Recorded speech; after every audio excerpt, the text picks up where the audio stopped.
Everybody, welcome to Wing Chun DC. This is Cohen. It's one of my students, Luke Sharples over here.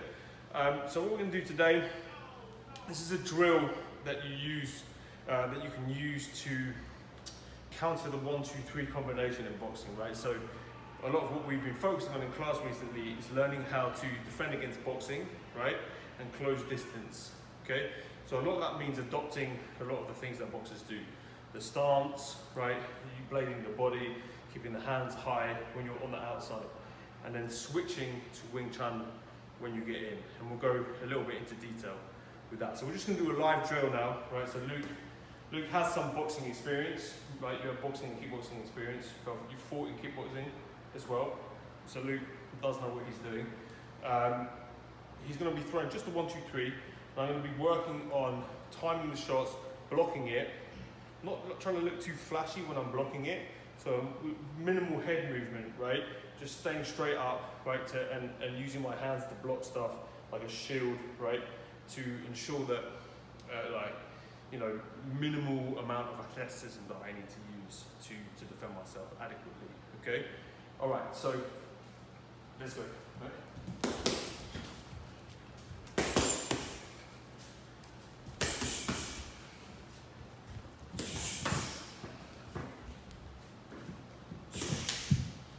So now I'm inside, right? That's when I've managed to get my timing down, and now I'm into Chiso, which is close distance. Basically, when someone's boxing or throwing wild punches, you really want to go for the elbow, right? So if you start throwing hooks, right, I can really jam it up here, right, and control his body structure, right, with my by controlling the elbows. Okay, so. We'll slow that down, right?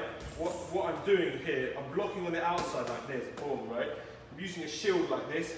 In boxing, you would probably do this, boom, here, and come back with a counter right hand, right?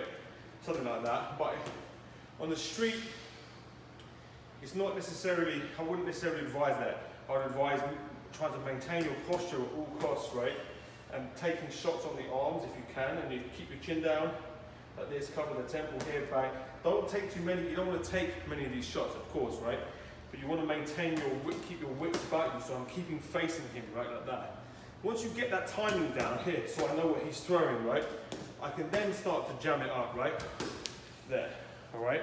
So what he did, he threw a jab. I try to use my Wing Chun, my sticking skills, right? As he pulls back, I follow it in, okay? I cover the right hand here. He's going for the left hook, but now I feel it, right? So my hand, I feel what he's doing. I go to the elbow, stop the left hook, right, and bring him down, start to bring his arms down like that, so it's less dangerous for me, and I have more control over his body, right? And then from here, this is when you attack, right? Then I can use my Wing Chun like that, okay? So effectively, what the drill is, right? The drill is to get your distancing down, right? So what you want to make sure that you understand what distance does the person throwing the punches need, right? Once you work that out, then you can work on taking that away from them and getting up close, where most boxers really don't like to be, especially don't like their arms tied up, right? This is illegal in boxing, okay?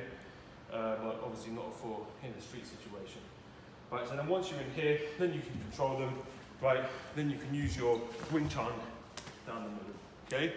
That's when you would use Wing Chun, right? You wouldn't use Wing Chun on the outside. I've done videos on this before, you can look at some of the other stuff I've done, but you would definitely not use Wing Chun on the outside if someone is a competent boxer, right?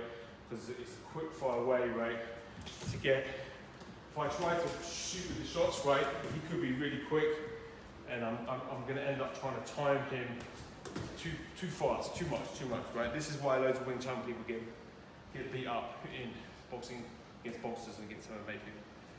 You don't respect the range. You have to respect the range, right? Respect the range there, okay? Before you can then shut it down, okay? This is what if you do jiu-jitsu, same thing. If you want to get in against a boxer and you're doing jiu-jitsu, I'd advise learning how to do this kind of thing. Same as wrestling, any grappling art, any art that's up close, you want to really learn how to master that distance. Okay, all right, thanks. Any questions, pop them in the comment section below. Thank you so much, and we'll see you soon.